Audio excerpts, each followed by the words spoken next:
for audio files on your phone, let me show you how to do that. You want to go ahead and open up your Play Store and search for an application called File Recovery app.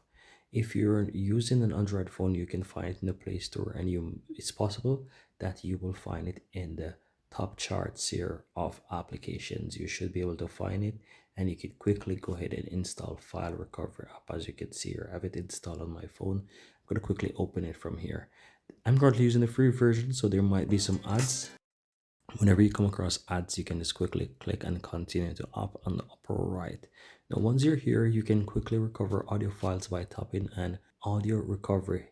If you're using it for the first time, it might ask to allow permissions. You will do that, but then it will quickly search to recover any audio files. And as you can see, quickly found 25 recovered files, audio files on my phone that I can quickly restore. All you have to do is click on OK, and it will restore those audio files for me. And go ahead and check it out, guys. It's a powerful tool. Check it out. It's useful, and you can easily use it to recover files on your phone.